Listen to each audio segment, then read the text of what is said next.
مشاهدينا الكرام في كل مكان في قناة الحدث اليوم وحلقة جديدة من برنامج حكاية جديدة. طبعا قبل ما ابدا اي حاجه لازم ارحب بزمايلي اللي معانا النهارده في الاستوديو. ازيك يا هدير عامله ايه؟ ازيك يا احلام؟ ازيك يا كريمه عامله ايه؟ ازيك يا احلام عامله ايه؟ النهارده معانا ضيفه قيمه جدا من مواليد نجع حمادي، وهي موهبه جميله جدا، كاتبه واديبه صاحبه القلم الذهبي والكلمات الراقيه والاحساس الدافي. اشكرك. كل أشعارها وكل خواطرها بتلمس حاجة فينا، حاجة في مشاعرنا، حاجة في شعورنا. رحبوا معانا بضيفتنا الجميلة الكاتبة الأستاذة هدى البحراوي. أهلا بحضرتك. أهلا بيكي وشكرا فضلك على المقدمة الجميلة الرقيقة اللي زيك. نورتينا النهاردة. وقبل ما نبدأ أي حاجة بوجه ينور تحية حياتك. كبيرة للأستاذ الإعلامي ممدوح النجمي. فعلا. وطبعا الفقرة دي يعني في حب أستاذ ممدوح، وبحييه تحية كبيرة جدا.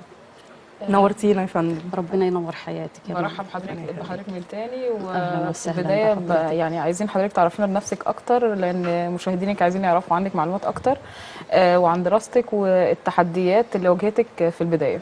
طيب، بسم الله الرحمن الرحيم، والصلاة والسلام على أشرف المرسلين سيدنا محمد وعلى آله وصحبه وسلم. هدى محمد مصطفى، مواليد نجع حمادي، بنت الصعيد، قرية في أبو تشت، كوم يعقوب. تخرجت من دار العلوم جامعة القاهرة، دراسات إسلامية ولغة عربية. دي رقم واحد. رقم اتنين، التحديات اللي واجهتني هي تحديات مع نفسي. حاولت أقهر نقطة جوايا، يعني إن أنا أواجه، إن أنا أطلع اللي معايا في دماغي في قلبي. ده كان التحدي الأكبر، وكتير ليهم الفضل حواليا، وأولهم كمان الأستاذ خلف النجمي، هو اللي أصر إن أنا أعمل فيديوهات. وتعاقب بقى كتير من زمايلي، الأستاذ محسن، أستاذ أسامة، كتير بصراحة، يعني أشكرهم جدا. هواية حضرتك بدأت امتى وازاي اكتشفتيها؟ هي بدأت من أول ما دخلت دار العلوم، وأنا بدرس على يد الفطاحل اللي في الجمهورية، أسمعهم كده وهم بيقولوا الشعر وبيقولوا الأدب. أستاذ عبد الله شحات عليه رحمة الله، وهو بيقول الدراسات الإسلامية اللي دخل فينا الإيمان. بقيت أقول إيه، طب أنا عايزة أكتب، عايزة أقول، وابتديت كده حاجات كيجي يعني. أما خلصت وكان قدامي وقت كده، ابتديت أكتب. ابتديتي المرحلة. طب خليني ارجع للتحديات. حضرتك قلتي في السؤال بتاع التحديات ان حضرتك كان في تحديات بينك وبين نفسك. عايزاكي برضه تكلمينا عن التحديات اللي بتواجه المرأة في الصعيد بشكل عام في العمل. جميل. حاليا التحديات تكاد تكون قليلة جدا. ليه بقى؟ لأن الرجل القنائي بالتحديد استجاب بطريقة جميلة للتطور اللي حصل في خروج المرأة للعمل. فده كان تحدي يعني كويس جدا إن هو قبل الكلام ده. والمرأة الصعيدية إذا أرادت استطاعت. ومعانا خير دليل على ذلك، ولازم تشتغل في إطار أخلاقي راقي، وإلا فلا.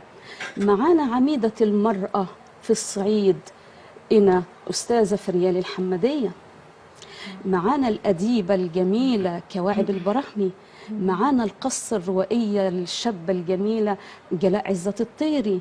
ومعانا في الصعيد المرأة الحديدية اللي عملت أكبر إنجاز في أسيوط في قصر الثقافة، الأستاذة نادية الشبوري. إذا التحدي من الست نفسها، اشتغل في إطار صح ونظيف، هتلاقي دفعة حلوة جدا. انتوا مشهورين بالتحديات الصعبة، وبان انتوا بتفضلوا إذا أردنا فعلنا. الحمد لازم لله. توصلوا طيب للهدف. حضرتك ممكن تقولي لنا خاطره في حب الرسول صلى الله عليه وسلم؟ اللهم صل وسلم وبارك عليه. من أحلى حاجة بحمد عليها ربنا إني وفقني في مدح الرسول، مع إني الأول كنت خايفة، قلت أنا مين عشان أقول كده. بعدين قلبي قال لك أنت محبة للرسول. دي آخر حاجة أنا كتبت كتير، دي آخر حاجة كتبتها لسيدنا النبي صلى الله عليه وسلم. بقول إيه؟ حبيبي يا رسول الله، ظرفت الدمع من عيني أنهارا، فسال الشعر من أقلامي مدرارا. مدحتك يا نبي شرفا وكان المدح من أشواق إثارا. قد حن جذع النخل إليك تألما، يشتاق صوتك منه إجلالا وإجبارا. أتتك أشجار تمشي بلا قدم، ترجو القبول ومنها كان إصرارا. يا هادي الثقلين منك تكرما، أقبح بخلق كانوا منك إنكارا. أنت الكريم وما زلت مفخرة، قهرت اللئام وللضعفاء نصارا. كان الحمام والعنكبوت حراسا، وعجز عن الفهم من كانوا أشرارا. أكرم بنبي حاز من الله مكرمة، صلوا عليه جهرا وإصرارا. صلى الله عليه صلى الله عليه وسلم. وسلم. معانا دلوقتي مداخله من الاعلامي الجميل استاذ ممدوح النجمي. يا مرحبا. ازيك يا استاذ ممدوح؟ اهلا استاذه احلام، ازي حضرتك؟ وصبح على حضرتك والساده المشاهدين. صباح الفل عليك يا استاذ ممدوح، بجد سعدت جدا بالمداخله دي، على راسي المداخله دي يا استاذ ممدوح. أكيد. ربنا يكرمك يا استاذ احلام، وانا سعيد جدا بحضرتك وبالمذيعات نجمات المستقبل اللي مع حضرتك. احنا اسعد والله. واسمحي لي برضه يا فندم ان انا ارحب باختي الاديبه والشاعره الجميله ربنا يحفظك. هدى البحراوي، وانا سعيد جدا جدا بتواجدها النهارده معانا في الاستوديو، ولكن هي عارفه عندي ظروف بنتي آية ربنا كانت يشفيها مريضه، ويعافيها. شفاها الله وعافاها يا استاذ يشفيها. ممدوح. بعد منعني من التواجد معاكم باذن الله. باذن الله ان شاء الله. إن شاء الله. استاذ ممدوح، كنت عايزه اخد راي حضرتك في حلقه النهارده، وكانت استلهاما من مقاله الكاتبه الكبيره الجميله استاذه هدى. أشكرك. رايك ايه في هويه الطفل المصري وتاثره بالانتقال من مكان لاخر او من سكن لاخر؟ ممكن تمام يا استاذه احلام، بس ممكن تسمحي لي حضرتك في دقيقتين كده يعني اقول مقدمه لو سمحتي لي حضرتك. اتفضل حضرتك، اتفضل. اولا يعني الاستاذه هدى البحراوي دي من جذور عريقه جدا عندنا في صعيد نجح حمادي. العائله دي ابوها فقيه من فقهاء نجح حمادي. الله يستر. فتحياتي لاسره البحراوي، وعلى راسهم الاستاذ الدكتور الجراح الكبير الله يحفظك. الدكتور مصطفى محمود محمود مصطفى. عفوا الدكتور الجراح الكبير محمود مصطفى البحراوي. ومتمنيين الشفاء للحج علاء البحراوي برضه، يعني هو الراجل صديق شخصي معايا، وكنت يعني اتمنى ان انا ازوره، فاتمنى له الشفاء. اسمحي لي برضه يا استاذه احلام ان انا اشكر الاخ الكبير ورجل الاعلام، رجل الاعمال الكبير سياده النائب محمد اسماعيل. طبعا طبعا أتاح لنا بنشكره شكرا منبراً جزيلا. اعلاميا كبيرا نتحدث به، نفتخر به امام العالم، فله مني كل التقدير والتحيه والتقدير والاجلال. النائب محمد اسماعيل برضه ابن من ابناء الصعيد، صاحب قناه الحدث اليوم من عندنا من سوهاج، وشرف كبيره جدا جدا جدا لينا كلنا. واشكر كذلك برضه اخويا الاستاذ حجاب وبنتي الاستاذه حبيبه وحضرتك والساده المشاهدين. واحنا بنشكر حضرتك شكرا جزيلا يا استاذ ممدوح. شاكرين فضل على المداخله الجميلة. طيب دلوقتي بقى بنرجع عايزين تاني. ايه نكمل بقى، وكان هدير عندها سؤال حابه اساله اتفضل. لحضرتك. ايه اكتر خاطرة اثرت في نفسية حضرتك وبرضو تبقى قريبة من قلبك قوي وبتحبي دايما ان انت تسمعيها او تقوليها؟ تمام. هو بص هقول لحضرتك حاجه، انا مش بمسك قلمي الا اذا كان وليد اللحظه وحاجه حباها وحاسه بيها، لاني انا يعني ايه هويه. تمام. القصيده دي كتبتها من كذا تليفون جاني، وانا بقيت اطبطب عليهم وبطبطب على نفسي وبنطبطب على بعض كده، وبقول ايه، ما تزعلش لما عشمك يكون مع حد وتلاقي منه هجر وصد، ما تزعلش. ما تزعلش لما تكون صادق وطيب وحواليك أكاذيب وغدر. اعرف إنك خامة نظيفة في زمن الغدر ماله حد. وما تزعلش، ما تزعلش لما يكون حواليك صوت مرعب وصدى وضحكتك لأبعد مدى. ما تزعلش. ما تزعلش لما تلاقي نفسك بتدافع عن نفسك بدون أذية ولا ذنب. خليك زي ما انت، ان شاء الله تبقى بين 4 حيطان وسد، وما تتغيرش وما تزعلش، ما يبقاش زيك حد. ما تزعلش لما تبات مقهور وتتأكد انك مظلوم، حقك هيترد لك في يوم، وما تزعلش. ما تزعلش لما تبقى حنين وحظك قليل، خليك راضي، والرضا ما يتعوضش. خليك بسمة حلوة تدخل القلب، تناديك وتاخدك بالحضن. ما هو مش كل حاجة قفش، ما تزعلش وما تتغيرش. جميلة بتوجهاني أنا. حلوة قوي. واحساس حضرتك طيب عليه. عايزين بقى نرجع برضو للسؤال اللي سألته الأستاذ ممدوح، وأكيد هو هيشرفنا يعني في الاستوديو ونعمل معاه أكيد حلقة بإذن الله. المقال بتاع حضرتك اللي عن هوية الطفل المصري، وأنا حابة يعني استلهاما من المقال ده أسألك عن وجهة نظرك في التأثير بتاع الانتقال من سكن لسكن على الطفل وانتمائه وارتباطه بالأرض اللي هو فيها. كتبت المقال ده بدموع عينيا. ليه؟ أسر ما بين كبيرة ما بين صغيرة، في أول الحياة وفي آخر الحياة، تنقيل تنقيل تنقيل.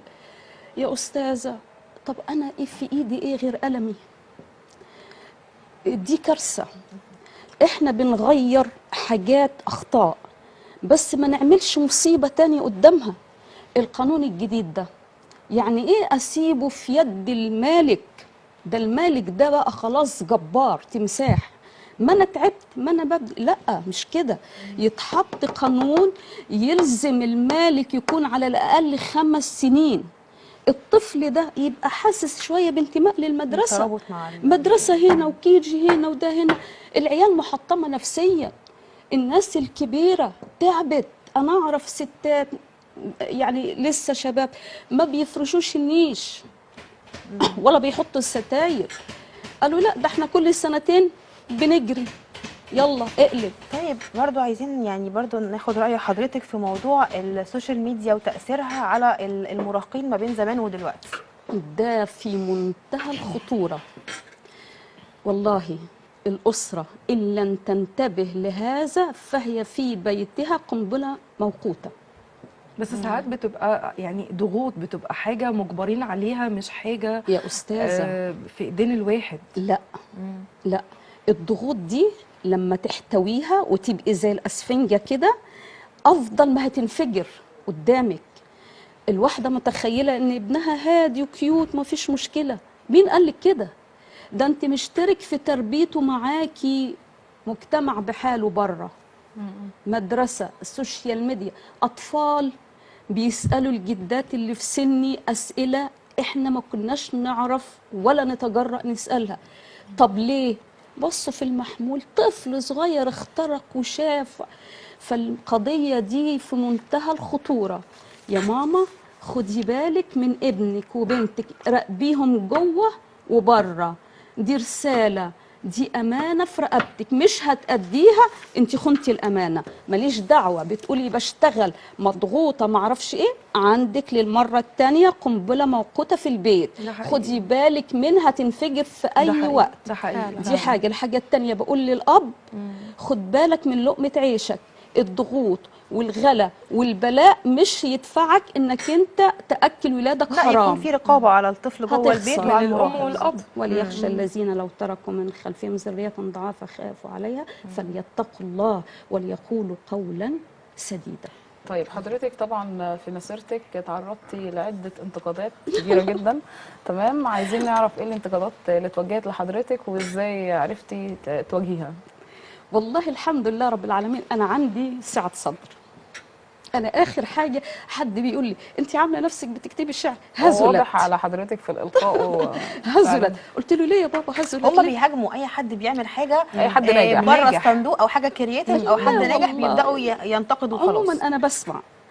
وانتقدت حاجة تاني، يعني مثلا حد بيقول لي أنت بتعملي برنامج في ظلال آية من القرآن الكريم، ومرجعي الكبير فضيلة الشيخ تاج راسنا كلنا فضيلة الشيخ الشعراوي بعمله. أنا عملته بعد استخارة من ربنا، وجاني الرد السريع واستخرت الفيديوهات جاتني الرد السريع، فالحمد لله انا ماشيه مع ربنا. فحد يقول لي انت عماله تطلعي وتصوري وانت بتعملي في ظلال ايه، طب يعني هو انا لازم اكون معقده يعني؟ لا انا طبعا. وبعدين فرفوشة حضرتك مش بحبها. بتربطي غيرك، يعني حضرتك مركزه في هدفك اه وعارفه وجهتك تمام. ايه وايه بتكملي فيها. حقيقي حقيقي الحمد لله رب العالمين. واستفدنا أكيد. جدا من حضرتك النهارده واستمتعنا يعني ربنا يحفظكم انتوا كده بالقصائد. نجمات شابات جميلات ربنا يعني، يخليك يا رب. اديتوني تسلمي. الثقه كده حضرتك وجمال. بجد وجودك كان شرف معانا ميرسي بجد. جدا والله اكيد يحفظك. حضرتك عملتي حاجه لبلدنا الجميله، اه فعايزين نسمع من حضرتك خاطره كده في حب مصر. حب مصر هي انا عامله لها حاجات كتيره، وفي حاجات بعتب عليها كتير يعني. حبك عنيد، بحبك يا وطني وحبك عنيد، بس خليها بعدين. خلينا احنا في الجمل كله دلوقتي. تمام. بقول في الحته الفصحى: مصر من قال انك بلد، انت حضن القلب والولد، ونبض بلا عدد، وشمس لا تغيب الى الابد. انا العاشق وأنا من غدر، أنا المظلوم وأنا المتهم، وكلنا في محكمة القدر أيها الوطن. جميل إن شاء جميل الله. جدا أبدعتي يا بجد. أستاذة. حضرتك نورتينا النهارده ربنا وتشرفنا يخليك. وسعدنا وجود بوجودك. حضرتك طبعا. وبحيي مره تانية الاعلامي الاستاذ الكبير الاستاذ ممدوح النجمي، تحيه كبيره ليه. وانا سعيده الله جدا ان انا يحفظك. كنت معاه في فقره النهارده. هنطلع فاصل ونرجع تاني، ورجعنا لكم تاني ومكملين موضوع حلقه النهارده عن هويه الطفل المصري ودور المراه المصريه في المجتمع.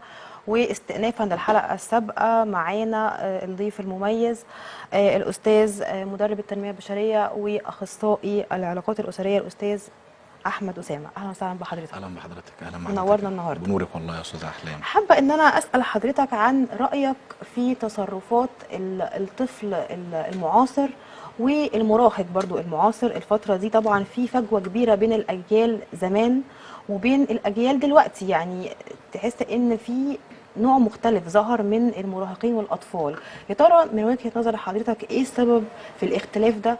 ويا ترى زمان كان بيتربوا ازاي ودلوقتي بيتربوا ازاي؟ هنقول ان طبعا انشغلنا طبعا عن الاطفال، عن اولادنا، ان كل طبعا الاب والام طبعا مشغولين بشغلهم، فسايبين لهم السوشيال ميديا والتكنولوجيا، فطبعا دي اثرت بتاثير كبير على الاطفال في العصر الحديث. في زمان ما كانش فيه تأثير زي دلوقتي، مع ان المفروض احنا نعلمهم ان يعني دي ميزة وضرر. الميزة ان احنا يعني الحاجات دي احنا ممكن نعلمهم، يعني يتعلموا على التكنولوجيا. يعني انا ممكن مثلا يبقى ابني اعلمه على حاجة على الموبايل واسيبه لمدة وقت معين يتعلم عليها، واكون متابعه. الاشراف ان انا اعلمه ازاي يتعامل مع التكنولوجيا ويتعامل ازاي مع السوشيال ميديا. لكن احنا في دلوقتي توجيه. في توجيه. انما دلوقتي ان هم احنا بنسيبهم، وهم طبعا الطفل بحد ذاته بيحب يتطلع، فممكن يتطلع في حاجه غلط. يعني فلازم الام في عايزه رقابه. تريح دماغها تقوم سايباه لا، قاعد وممكن مش يتابع هنقول برضه، الحاجات. مش هنقول الحاجات السلبيه. ممكن الام تبقى مشغوله بشغلها. دلوقتي احنا في وقت، في عصر الغلو اللي احنا فيه، كل الاب والام بيشتغلوا فمشغولين عن اولادهم. لا، انا المفروض بقى انا اعمل توازن او اعمل توافق ما بين ان انا اربي اولادي ازاي، وان انا اشتغل ازاي، واكفيهم ازاي ماديا. ما بيجي حد يطلع يقول انا مش عارف، ده انا مش مكفي البيت، ده انا مش ملاحق، والزوجه من الناحيه التانيه بتشتغل عشان يعني المعيشه بقت صعبه جدا، فمش هيعرفوا ان هم يوفقوا. يعني الموضوع بيتم بصعوبه. بص، عايز اقول لحضرتك على حاجه. في حاجات في الجهاز اللي هو السوشيال ميديا دي، على قد ما هي ميزه على قد ما هي ضرر جدا. فالطبيعي ان انا لازم انبههم، لازم ادي من وقتي، لازم افرغ من وقتي اليومي لاولادي، لان ده جيل بيطلع، جيل بيربي، والجيل ده هيربي جيل تاني. فلو ما كانش الجيل طلع كويس ومهتم يعني احنا مهتمين باولادنا كويس، ومهتمين بصحتهم، ومهتمين ولازم يكون في كمان نعلمهم، يعني نلبيهم رغباتهم، نشوف احتياجاتهم ايه، ونقول لهم ايه الصح وايه الغلط. تمام. هو التيك توك ما حضرتك خلاش، يعني هو التيك توك اصلا يعني بقى مسيطر على عقول الاطفال. بص، انا عايز اقول لحضرتك على كلها. حاجه. انا قدام الصح وقدام الغلط. طبعا. في ايدي ان انا يعني بص، اي حاجه في الدنيا زي ما ليها الانسان نفسه في خير وفي شر. طبعا. فالتكنولوجيا فيها خير وفيها شر. انا في ايدي اشغل الحاجه الكويسه، وفي ايدي اشغل الحاجه الغلط. في ايدي ان انا اوعي ابني، اوعي الطفل ان انا ده غلط وده صح. خاصه ان الطفل بيبقى واعي، يعني بيبقى ذكي، بيبقى فاهم. في ناس بقى بتأثر المسافة دي خالص وما بتدخلش نت أصلا ما هو- في البيت عشان خاطر تتجنب صعبة دي والله لا يا دي دي، صعبه ما برضه. فيش لا، حد في لان ناس برضو أنا على قد أعرفهم على قد ما والله. احنا هنقول ان التكنولوجيا مثلا مضره لبعض الاشياء، برضو هي ميزه في حاجات كتير، بتسهل شغل كتير. يعني انا ممكن ابقى قاعد في البيت اتعلم من التكنولوجيا، اخد كورسات عن طريق النت اونلاين، فهي لها ميزه مهمه، فما ينفعش يبقى فيش بيت ما فيهوش نت. حضرتك ركزت في مقالك عن المرأة والمجتمع، عن دور المرأة سواء كانت عاملة أو من ربات البيوت، فعايزين حضرتك هي تستكمل مقالك معانا دلوقتي عن المرأة والمجتمع. هرد بس على السؤال بتاع الاستاذه احلام. دور اتفضل. المراه طبعا لها دور في الزراعه، لها دور في الاقتصاد، لها دور في القوات المسلحه، لها دور في الطب. المراه لها دور في جميع المجالات. المراه هي الديناميك للحياه كله يعني. فلو حابين تسمعوا نكمل. استكمله استكمل المقال. ما فيش مشكله. احنا الحلقه اللي فاتت خلصناها لغايه الام والاخت والابنه، فهي الام والاخت والابنه. وعلينا ان نكرم المراه لكي تستطيع ان تنخرط في شؤون البناء والتنميه في المجتمع على نحو فعال وحيوي. فاصبحت للمراه في اغلب العصور تشكل قوه ديناميكيه للتطوير. ومن بدايه العقد العالمي للمراه حتى مؤتمر بكين عام 1996، وازداد الاهتمام بقضيه تمكين المراه بصفه عامه، واتاح الفرص للمراه في جميع مختلف المجالات، في الثقافه والسياسه والاقتصاد والزراعه والعديد من المنظمات والهيئات، واعطاها الحق الكامل في كافه الميادين. وعلى سبيل المثال دور المراه في سوق العمل، تشجيع المراه في سوق العمل من باب مكافحه الفقر ورفع مستوى المعيشه للاسره. واذا كانت هي المعيل الاساسي للاسره، في امهات ساعات بيبقى هي المعيل الاساسي، الاب توفى فهي اللي بتصرف عليهم غصب عنها. دور المرأة في التربية، دورها في تربية الأطفال، لأنها هي المصدر الرعاية والحنان في الأسرة. وقد أثبتت الدراسات والأبحاث العلمية على علم النفس التربوي بأن الطفل بحاجة إلى الرعاية والاهتمام. مفيش حاجة اسمها الأم مشغولة عن الشغل، لازم الأم تهتم بطفلها، لأن هو هيطلع يربي أجيال زي، يعني هي أجيال بتسلم أجيال. دور المرأة في المجال السياسي، وفي المجال السياسي وعلى المستوى العالمي والمحلي المرأة ترشحت للمناصب بالتساوي مع الرجل. يعني مفيش حاجة دلوقتي اسمها راجل وست، في مهندس، في مهندسه، في دكتوره، في دكتور. وحسب الاحصائيات وفقا للدراسات فان المراه تمثل 43% من قوه الزراعه في الدول الناميه. وحسب الاحصائيات العالميه نسبه المراه العامله في مجال الزراعه ما يقارب الى 50% في قاره افريقيا بس. يعني حتى شركه في الزراعه اللي هو اساسا المسؤول عنها الراجل. ودور المرأة في القوات المسلحة، تساهم المرأة في القوات المسلحة في عدة مجالات كالإدارة والأماكن المراقبة والصحة والهندسة وغيرها في المجالات. ودور المرأة في الطب، نرى أن المرأة تنافس الرجل في هذا المجال الطب، مثل طب الأطفال أو الطب النفسي. وأثبتت الإحصائيات في عام 2017 عدد اطباء الإناث يفوق عدد اطباء يعني أطباء الإناث أكثر من عدد تفوقت عليه كمان. طبعا. وشاركت المرأة في الرياضة في بداية الإسلام، وشاركت المرأة في الألعاب الهوائية زي مثلا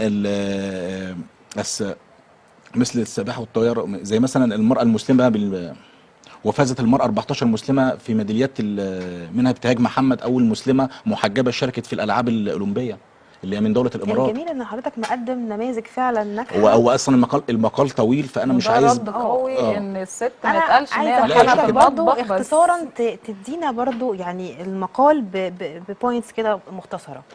اللي عايز أقول إن المرأة الراجل من غير المرأة هتبقى حياته سودة للآخر. مش عشان انتوا، والله بجد ده حقيقة. المرأة هي بتدي فاكهة للحياة. ده اعتراف ده. وبتفيد ده اعتراف ده. اعتراف لا بتدي فاكهة للحياة، بتدي لا وبتفيد المجتمع، لان في يعني كتير من الرجال يعني مكنسلين ومهمشين المرأة خالص زي ما قلنا قبل كده.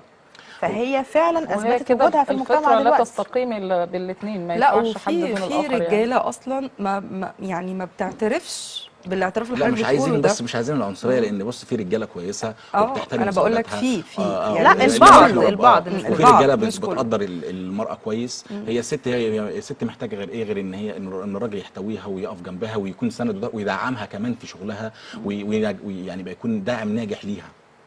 لكن في رجاله فعلا مش كده، بتبقى عايزه الست للمطبخ بس. لا لكن الست هي كل الحياه بصراحه. يعني انا قلت في الحلقه اللي فاتت ان المراه هي عمود البيت مش.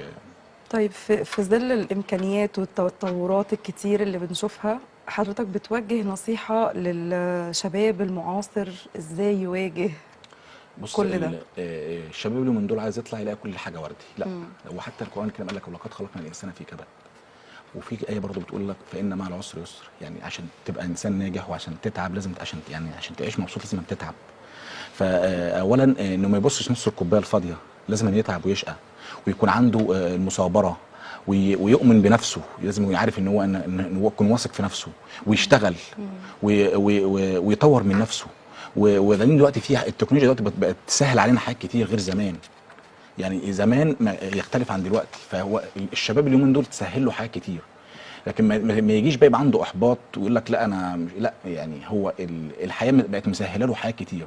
فانا بنصح الشباب ان هو دايما يكون عنده صبر ويجتهد ويصبر ويشتغل ما يبصش طبعا نص كوبايه الفرز زي ما قلت لحضرتك، ان هو يكون انسان عنده ايمان بنفسه. يبتعد عن جو المقارنات، يركز في هدفه.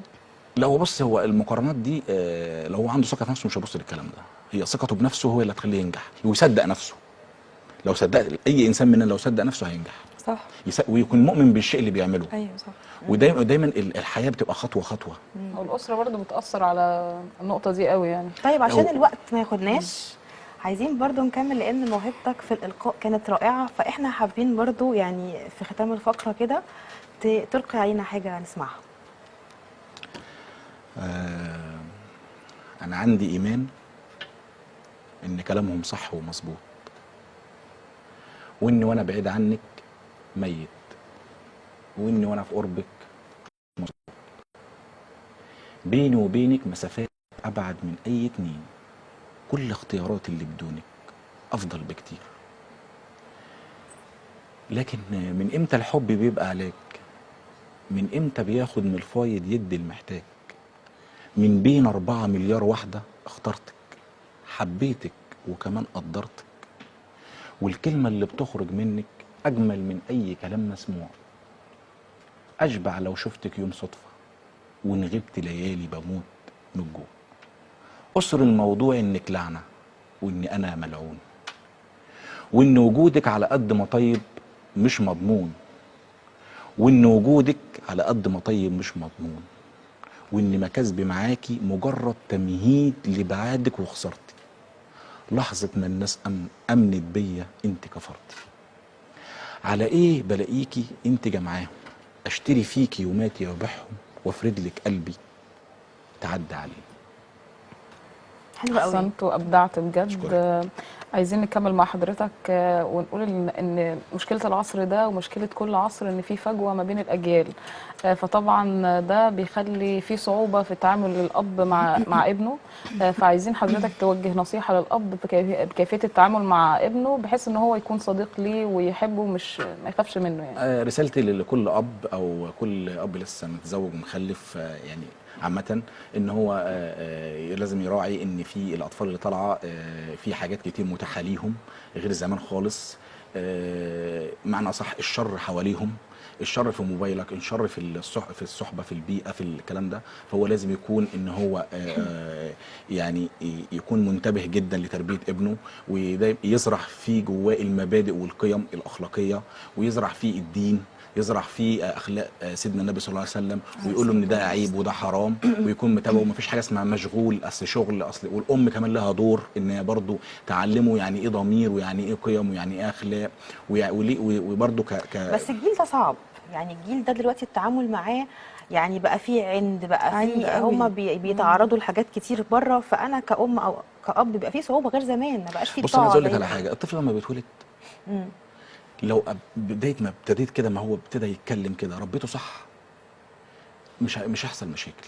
احنا اللي بنشوفه دلوقتي على السوشيال ميديا، انا بربي صح، انا مش لا، ما انا ما اجيش انسى ابني، ما لازم اكون بيبقى عنده رقيب فضول عليه. يعني هو بيبقى عنده فضول انه يعرف ده في او ناس ده زي بتفكر الرقابه الرقابه دي حاجه الاول. ثانيه، ان الابن دلوقتي هو اللي بيأثر على الاب. بنشوفهم هما الاثنين طالعين في فيديو تيك توك، المفروض الاب هو اللي يوجه ويمنعه من حاجه زي دي. لا هو انا بيساعده. ممكن اطلع لا بس هو ممكن يعمل تيك توك هادف، يعني ممكن محتوى هادف. انا بتكلم على الهادف، انا بتكلم على بيتكلم مثلا عن حاجه تخص تهدف لشيء سليم، شيء كويس. هقول لك حاجه، لو الاب فعلا بيعمل المحتوى ده بالطريقه اللي فيها اسفاف، يبقى هو الشخصيه اصلا نفسها غير سويه. هو البيت كله بقى، البيت كله يبقى بايظ بالظبط كده. فهو الاب السليم هيربي ابنه تربيه سليمه، الام السليمه هتربي ابنها خلاف طبعا الناس الغير سليمه غير سويه. فدي احنا هما بيفتكروا لما انا انزل لعقليه ابني فانا اشاركه كل حاجه، فخلاص بقى ادوس على القيم والمبادئ فانا كده صح. لا، القيم والمبادئ دي اهم حاجه في حياه الانسان،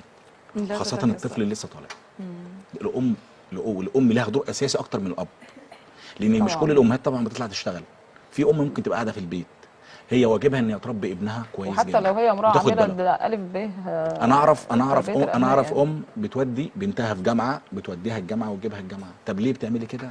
ان زمايلها، ما اعرفش، واحده زميله ليها او انا كنت دي- كده. وانا طيب، برضو والدتي كده. فدي انا طبعا احترمها. يعني في بنت ممكن تتضايق تقول لك ايه، هو انا مش صغيره يا طبعا ماما؟ فقرتنا يعني خلصت بسرعة، واحنا سعدنا جدا أنا سعيد بوجود جدا حضرتك معانا بيكم للمرة طبعاً، الثانية، شرفتنا، وان شاء الشرف الله ليا هيكون أنا. في لقاءات تانية. شاء هنطلع الله. فاصل ونرجع تاني.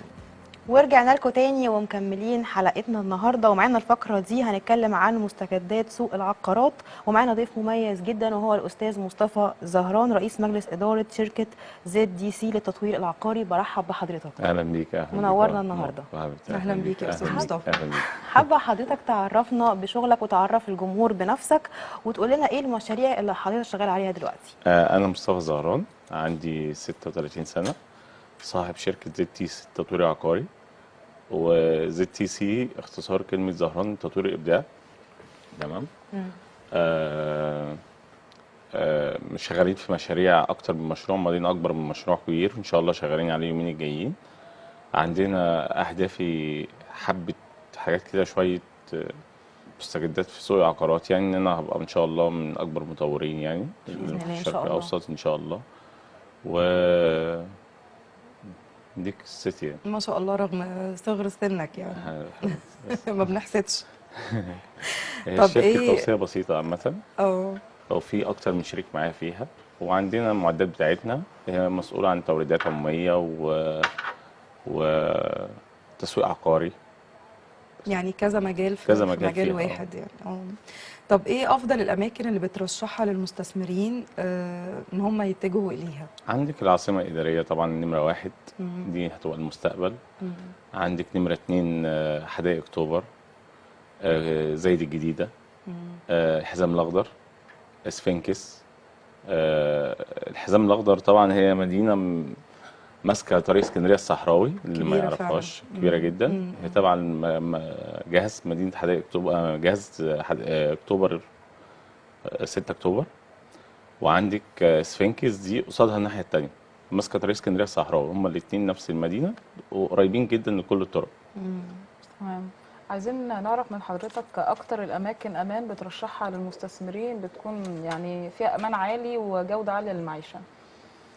كل الاماكن في مصر امانه يعني بصراحه وزاره الداخليه عامله شغل عالي جدا.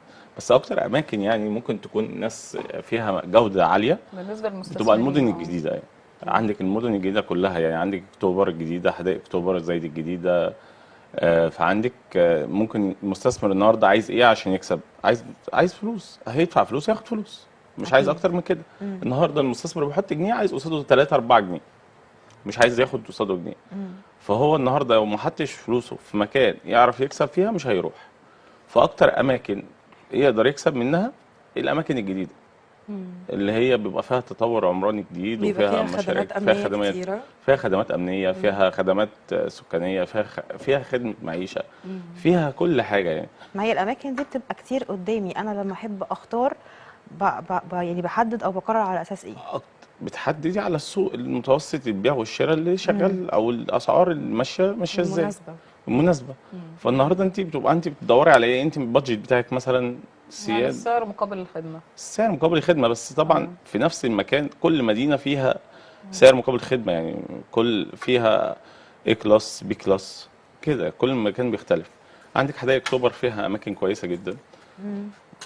عندك زايد جديده طبعا، زايد الشيخ زايد دي اساسيه طبعا، خلاص يعني شبه اتقفلت للمستثمرين، ما فيهاش اماكن. عندك اكتوبر نفس الحكايه، شبه اتقفلت. عندك اكتوبر جديده فيها مشروع المينا الجافه والقطر السريع، فطبعا ده بيبقى كويس جدا للمستثمرين اللي هم عندهم مصانع وعندهم شركات، يقدروا يحطوا في المينا الجافه، ياخدوا مخازن او ياخدوا مصانع يبتدوا يشتغلوا عليها يعني عشان موضوع القطر السريع كمان هيوفر كتير جدا علينا كلنا ان شاء الله. هي الناس دايما بتختار ما بين التجمع او زايد، يعني اقصى اليمين اقصى الشمال يعني. ما هو التجمع الخامس يعني شبه اتقفل. دي دوله ودي دوله خالص لوحدها. لا بس ما هو بس اعتقد ده كان الاول يا هزيل، يعني دلوقتي دلوقتي اكيد الطرق- في حاجات جديده. الطرق الجديده دي اختصرت موضوع كبير جدا. أيوة النهارده انت عشان تروحي من اكتوبر لزايد اول كنت بتروحيها في ساعتين، اه دلوقتي ممكن ساعه الا ربع، في الاوساطي ما فيش يعني. ما فيش فعلا. فالطرق بصراحه المعموله هي اختصرت على المستثمرين واختصرت على اي حد يقدر يشتغل.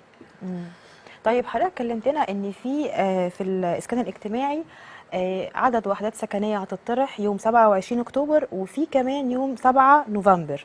كلمنا عن عدد الوحدات دي ومساحتها وايه الفرق بين دي وبين دي. اللي هيتطرح يوم 27 اكتوبر دي هي عباره عن شقق دار مصر وسكن مصر وجنه مصر، ودي تسليم فوري.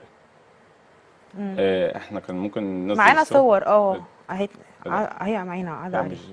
مش تمام. الصور عندك دي تقريبا ايوه. طيب الصور دي احنا بنتكلم هيتطرح في دار مصر حدائق اكتوبر، وهيتطرح مصر عندك في اكتوبر الجديده، وهيتطرح في دار مصر. خلينا مع بعض دي واحده.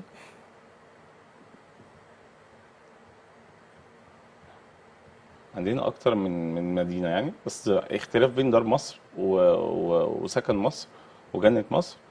عدد الوحدات موجوده عندك في الصور، هنقدر نحددها عشان في كتير كذا مدينه يعني.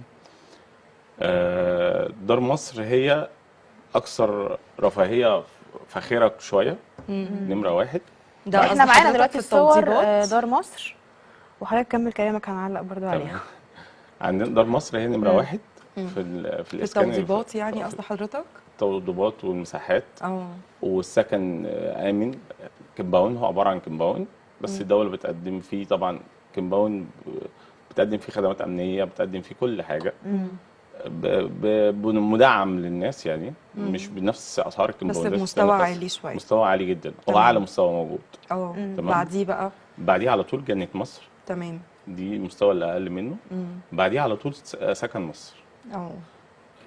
هم الثلاثه الشقق بتاعتهم تتراوح من بين 110 متر، من 105 لحد 150 متر. المتر هينزل ان شاء الله هيبقى متوسط يعني انا لحد شايفه دلوقتي. فعلا التوضيبات شكلها فعلا ده سكن مصر وده جنة مصر، ده دار مصر. فالموضوع هيبقى ان شاء الله باذن الله يعني هو استلام فوري كمان. هي ميزتها ان هي استلام فوري. يعني ايه استلام فوري؟ يعني هو اول ما تيجي عليه القرعه هيستلم في خلال اقل من 3 شهور. ايوه انا قصدي المده الزمنيه. هي ما هي الشقه دي جاهزه اصلا، فهيستلم على طول. عندك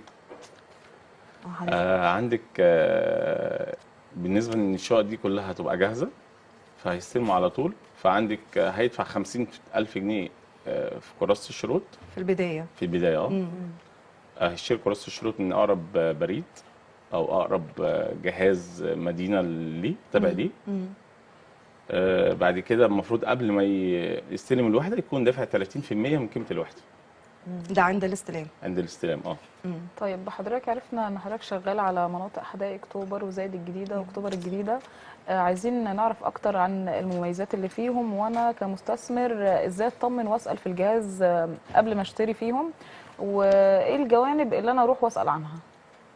طيب اي حد النهارده عايز يستثمر او اي حد عايز يدفع فلوس في اي حته ما يسالش اي حد وخلاص، لازم يسال الجهه المسؤوله عن المكان دوت. يعني يروح مثلا يعني هو بيشتري مثلا في اكتوبر الجديده، هيروح للجهاز بتاع اكتوبر الجديده يقول له والله انا هشتري قطعه ارض رقم كذا في الحته الفلانيه في المنطقه الفلانيه، هل عليها مشاكل؟ الجهاز هيجي يقول له لا فيها مشكله 1 فيها مشكله 2 فيها مشكله 3. ودلوقتي الامور واضحه يعني، مش يعني الجهاز بيقول كل حاجه طبعا ما فيش طبعا حاجه ما يقدرش او حاجه. الجهاز هو مسؤول عن كل حاجه في المدينه. كل مدينه هو الجهاز مسؤول عن كل حاجه في المدينه. طب ايه الجوانب اللي اسال عنها برضو؟ تسالها عن المخالفات، عليها مخالفات ولا لا، ورقها سليم ولا لا، الحاجات اللي هي اللي انت ما العدادات والحاجات دي، ما هي تفاصيل ما هي عليها مشاكل، هيقول لك والله عليها مشكله عليها مخالفه، مش هتقدري تركبي عدادك او مش هتقدري تستثمري في الارض ذات نفسها. بس طب ايه افضل موقع للمستثمرين في المستقبل؟ عايزين حاجه محدده، حضرتك شايف ايه؟